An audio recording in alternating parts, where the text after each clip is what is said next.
What's up guys, Shinzo here. So I know in the past I've mostly reviewed more budget-friendly mountain biking gear and accessory options, but a few months ago I went and decided to pick up the Evoc Enduro Blackline 16-liter bag. And this is not a cheap bag. This bike goes for about 168 bucks on Amazon. And to put that into perspective, this is my old bag, which cost me about 28 bucks. So today we'll take a closer look at this bag and I'll tell you guys how it's been working out for me and if I think it's worth dropping the extra coin for a better bag. So let's do it. Alright, so let's take a closer look at the bag and I'll show you guys what I keep in here. So up front we got this helmet strap, and I just got my first full face helmet, so I'll be trying that out pretty soon. But yeah, you just strap your helmet in here. If you want to rock a full face on the descents and a regular helmet on the climbs, you can always just pop one or the other in here while you're wearing the other one. So that's that. So that kind of just flops out of the way like that. And the first pouch right here folds all the way out, and as you can see, it's pretty easy to keep everything well organized in here because you have all these webbing and all these straps and all these little pockets. That's the main reason I upgraded to this bag. As you can tell, I carry a lot of different stuff, and if you happen to film like me and you need an extra place to keep all your little GoPro mounts and batteries and stuff like that, this bag has you covered when it comes to organization. It's got plenty of pockets, and it does a pretty good job at keeping everything nice and secure. So that's one of the main selling points on this bag for me and one of the best features. So up here, I usually keep a few spare GoPro mounts. I have a backup nutrition gel. I keep a knife in here. And in here as well, just a bunch of spare GoPro mounts, spare lighter if you need to melt some of this adhesive onto your helmet or something like that. Got a mini pump, of course. I've got a regular kind of a basic multi-tool. And then over here I've got my bike tool.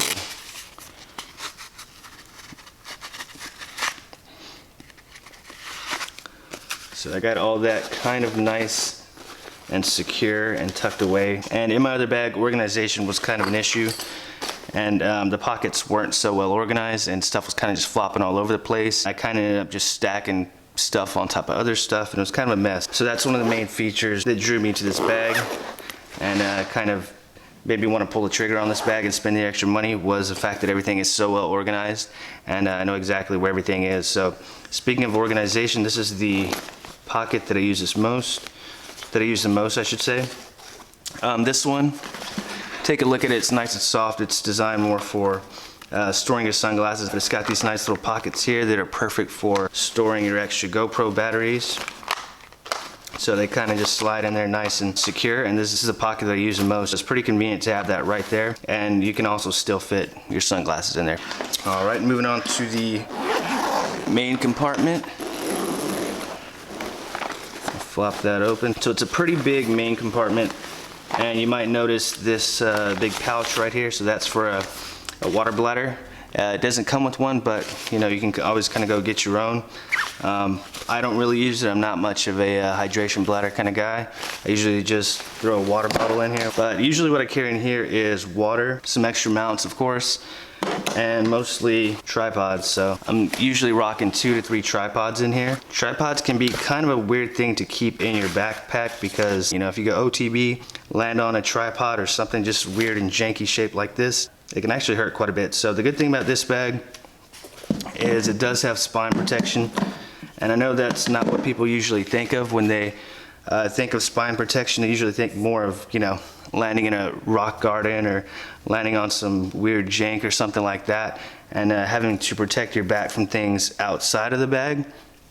But for me, being that I carry such weird stuff in my bag, it's not stuff that I really want to land on, and this could be the difference from, you know, taking a weird spill and being able to ride it off, or taking a weird spill and having to like end your ride for a little while. So it's lightweight, but it also carries some pretty decent protection.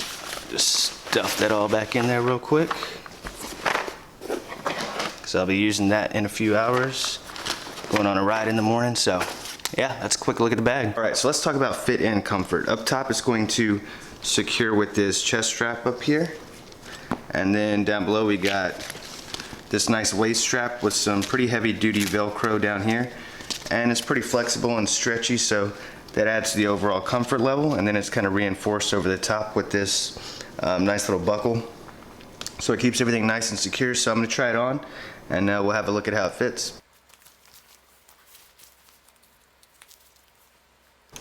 Alright, so just pop that in up top. Got a nice little whistle there as well. And then down here we got the waist strap. I usually run it a little bit loose. I don't like it to be too constricting while I'm riding. And there we go. Let's have a look at it.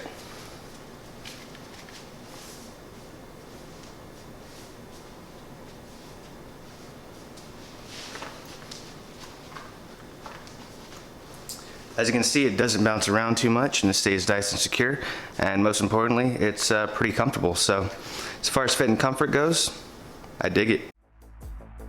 So here's a few action shots of me riding with the bag, just so you can see that it stays nice and secure.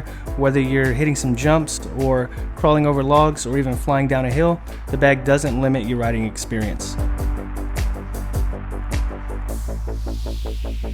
So the question is this bag worth the extra money? And in my opinion, the answer is yes. This bag has worked just fine for me.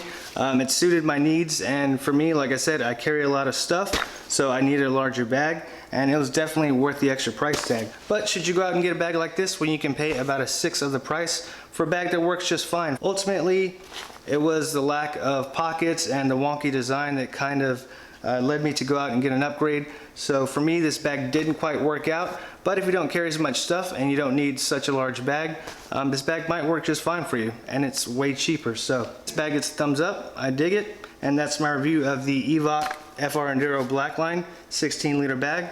Thanks for watching, stay stoked, and I'll see you in the next one.